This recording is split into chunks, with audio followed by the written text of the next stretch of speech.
Why has the U.S. government shut down, and when is it going to end? Okay, so let's pull it up. All right, hope you guys can you can see my screen and everything. And it looks presentable. Let me scroll way up to the top here. So this is BBC News, and the author of this is Anthony Zurcher and James Fitzgerald. Okay, look, my hair sticking up and stuff. James Fitzgerald. So, why the U.S. government has shut down and what happens now?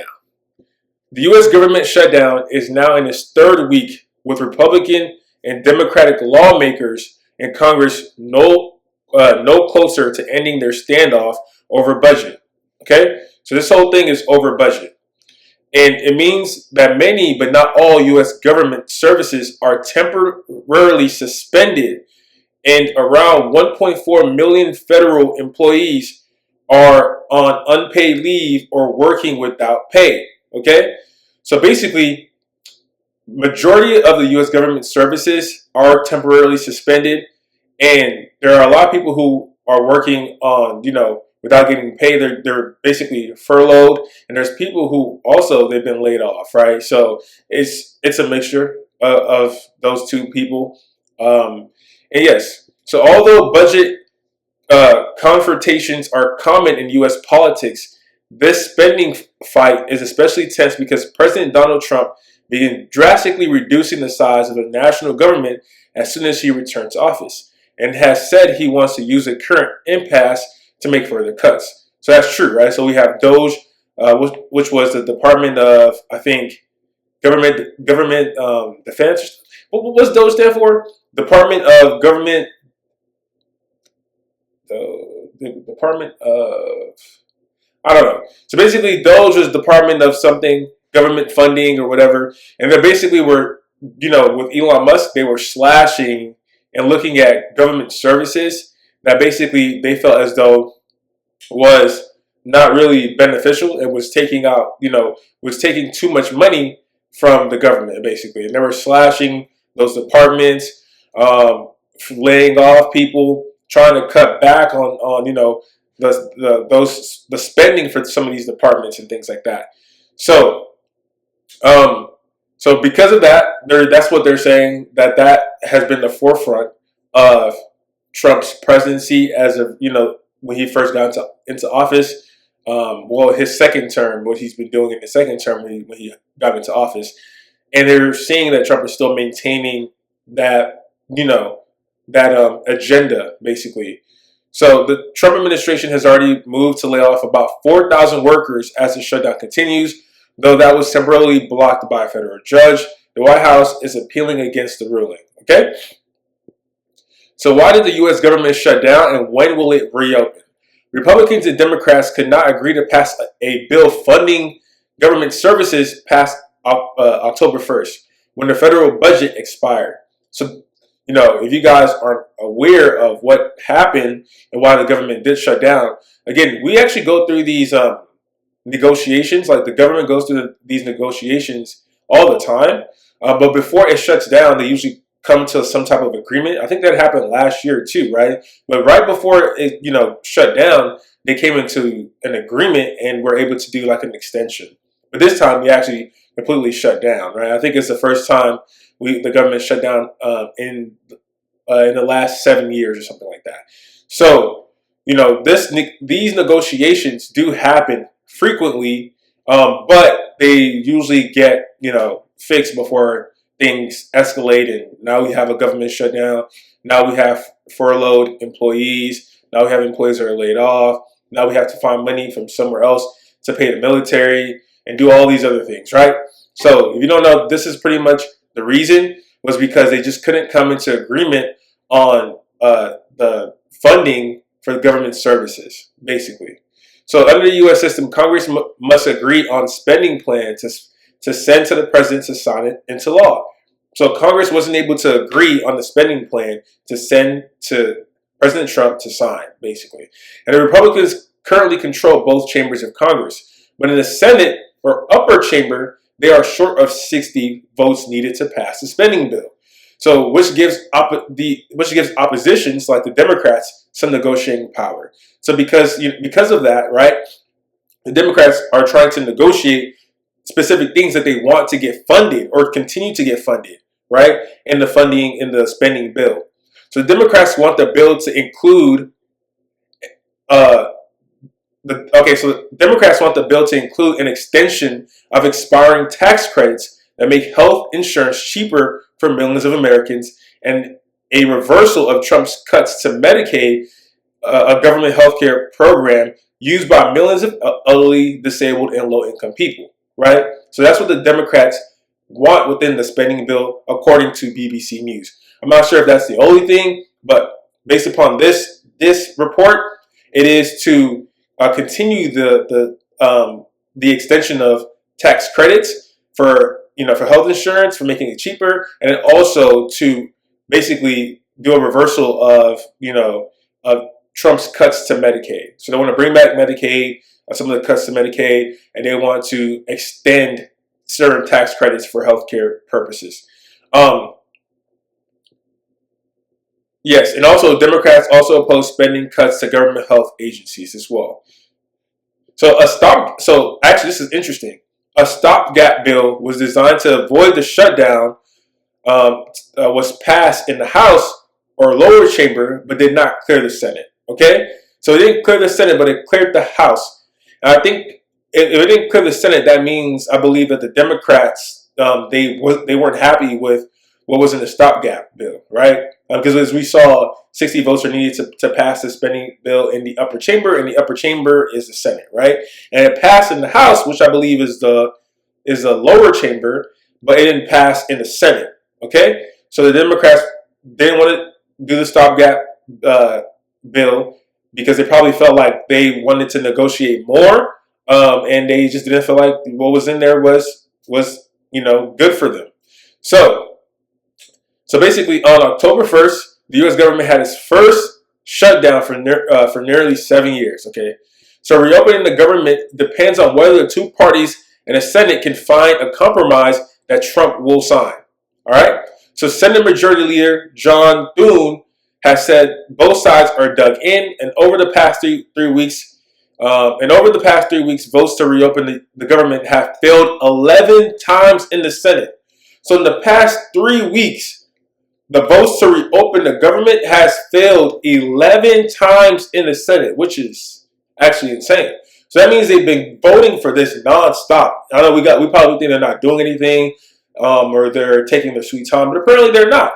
They are, going and trying to revise and come to an agreement, but the negotiations aren't just panning out. And I feel like because the Democrats feel like last year they may have conceded a lot in some of these bills and things like that they feel as though they need to basically make sure that they get what they really want within this negotiation. So I think that's what I think personally. So Republicans say they want to negotiate the health insurance subsidies separately and only pass what they call a clean resolution.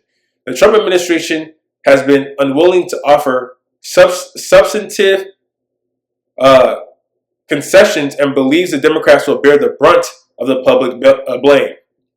On the other side, Democrats believe the effort to secure cheaper health care are popular, and they are not backing down even to fund the government temporarily.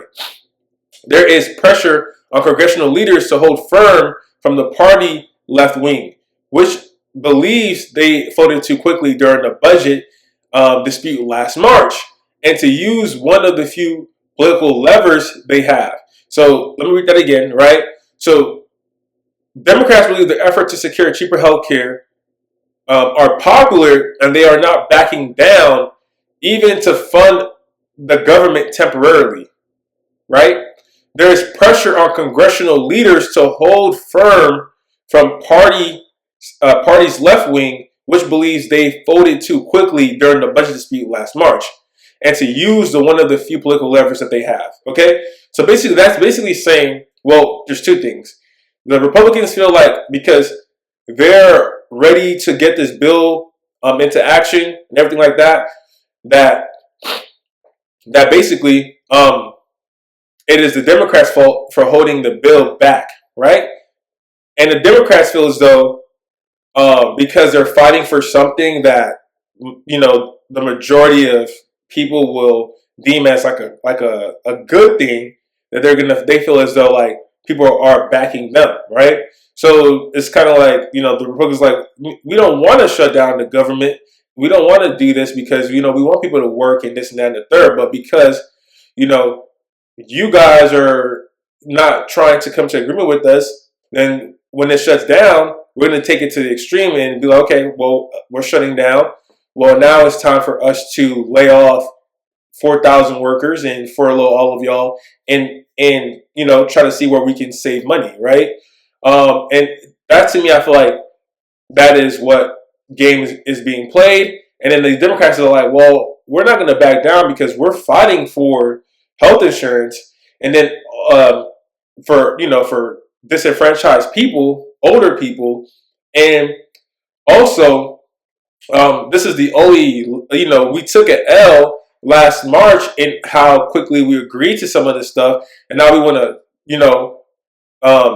be strong and not budge on this occasion, basically. Okay, hopefully that makes sense, guys.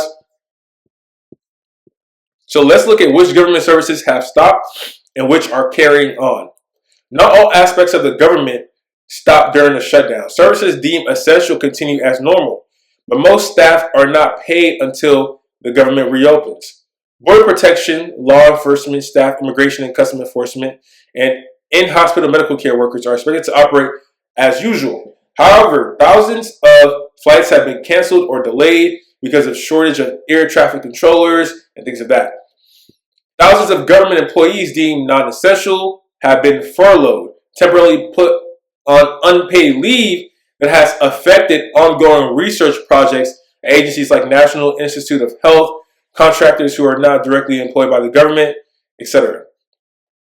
U.S. troops who are so a lot of this stuff is kind of healthcare related, right? That seems like to be the big issue here. U.S. troops were on track to miss their first paycheck last week until Trump administration identified funds to pay them. Don't know where they found those funds from.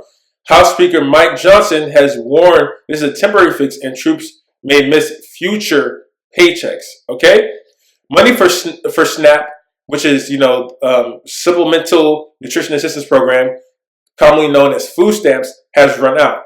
The states which run SNAPs are warning that 41 million people enrolled in the program will stop receiving it starting November 1st, unless the shutdown ends or Congress intervenes. Okay, so that's also a huge, major point of discussion nowadays. Is a lot of people are being affected by the food stamps being cut off November 1st because there's no money for it, right? There's no funding, there's no agreement to the bill, and also Social Security and Medicare checks are still being distributed and things of that. So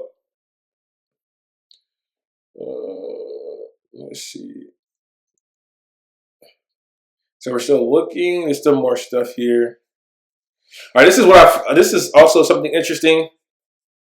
So since January, let's see. Since January, Trump's administration has already slashed government spending and sacked many federal workers, testing the boundaries of presidential power. Now he's seeking to permanently fire non-essential workers during their shutdown. So if you put it together, right, we just had a discussion that said the furloughed, how do you say it, or furloughed workers are non-essential, right? And then in this is saying that Trump wants to fire non-essential workers, right? So if you're furloughed, that to them means that you're non-essential, even though you're not fired. You're just not working currently right now, and you are expected to get back pay from the days that were missed, right? So, but Trump here, he's trying to say, okay, all you guys who are furloughed are somewhat non-essential because we don't need you to continue to run the whatever agencies and services. So he's now seeking to lay off those people. So here, statement from him: we'll be laying off a lot of people, Trump said on Thursday, September, the day before the shutdown began.